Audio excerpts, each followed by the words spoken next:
another post-cult worldview ride-along. Before I start driving, I would like to share a quote with you because I don't want to read and drive. This comes from Epicurus, and this has been summarized as being the problem of evil. You may have heard this quote before, but it basically deals or addresses the assertion that God is all-loving and all-powerful. Here's how it goes. Is God willing to prevent evil but not able? Then he is not omnipotent. Is he able but not willing? Then he is malevolent. Is he neither able nor willing? Then why call him God? So this is a really good question. And many different denominations of Christianity have wrestled with this question of, or this problem of evil. And oftentimes the response is just, God's ways are higher than our ways. We can't understand them. And I think this might be one of the best hooks that Jehovah's Witnesses have. They have their doctrine of why God permits suffering. And I could talk about that for quite some time, and I do intend to make a video on that subject at some point. But when looked at from an outsider's perspective, the Jehovah's Witness response to the problem of evil is very unsatisfying. And really, all of them are. So I want to talk a little bit about that in a specific context. And that is the context of classical deism. Now, I have already said in my videos that I am not a theist. And again, a theist is somebody who believes in a personal God who is involved in the affairs of man. In other words, he is an interventionist God and has revealed religion to mankind through some type of holy book, and that he cares about the things that we're doing. And if he cares, then you come up with that problem of, well, if he cares about us, why is he letting such terrible things happen?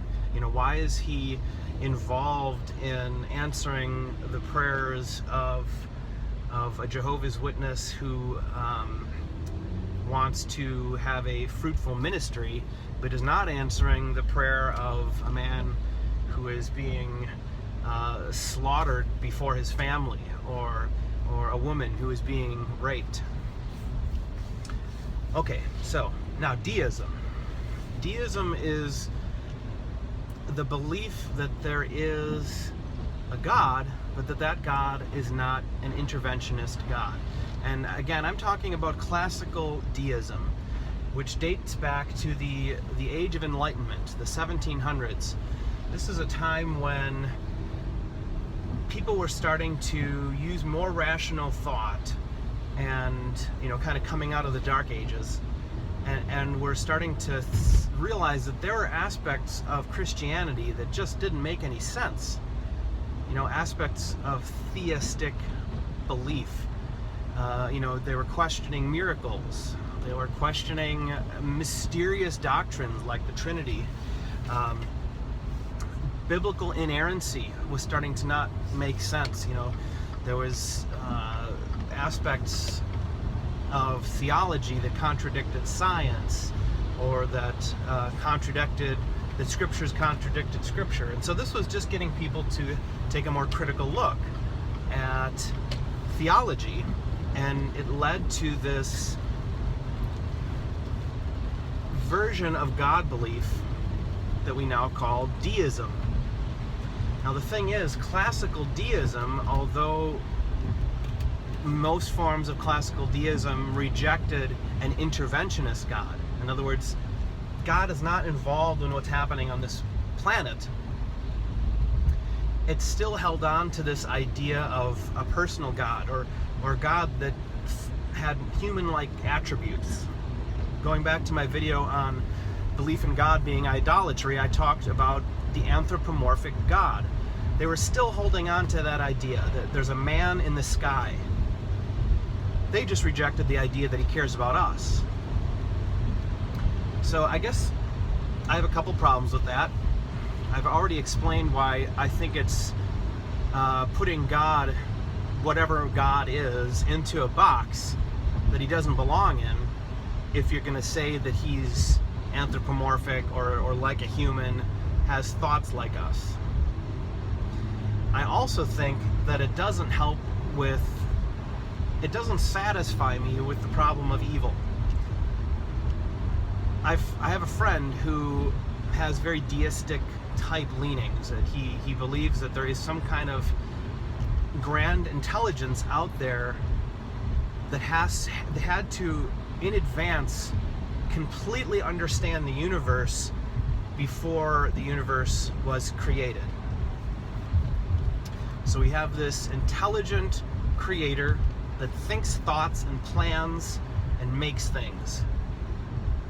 And so he makes the earth and DNA and at least plants the seed for what is ultimately going to be intelligent beings that can think and love and suffer. Okay?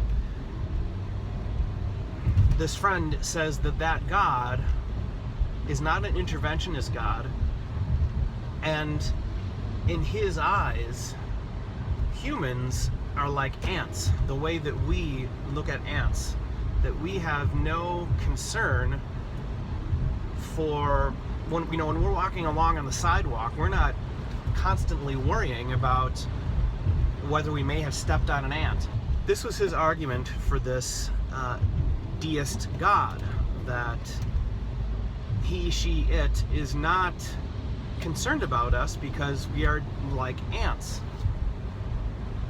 Here's the problem I have with that. I didn't make ants. And if ants are conscious, I'm not aware of it.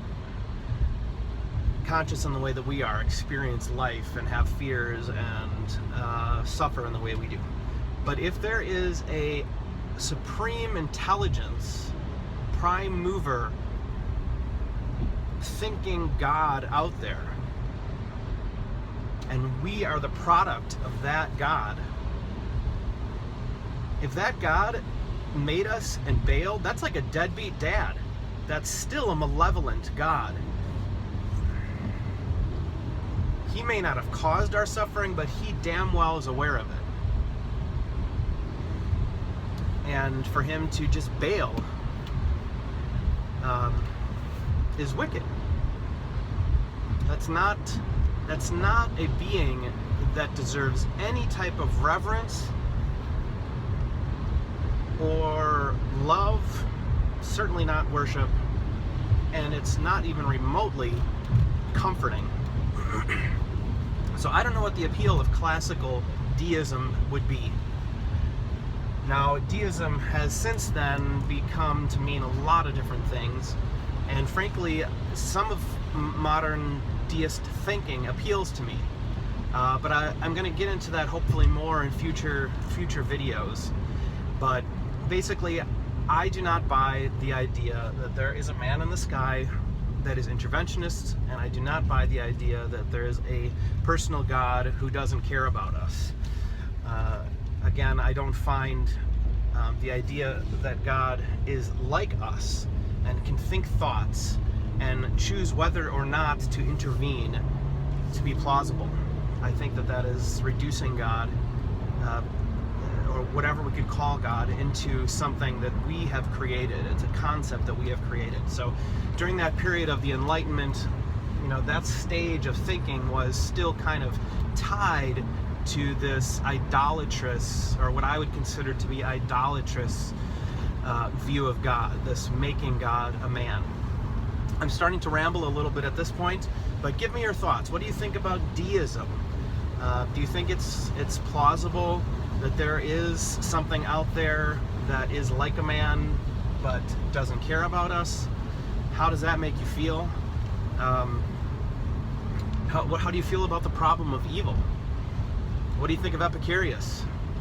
I know the Christians didn't like him, but I think he had some really, really profound, thought-provoking things to say. Thank you for watching, and remember, there are more things in heaven and earth that are dreamt of in our philosophies.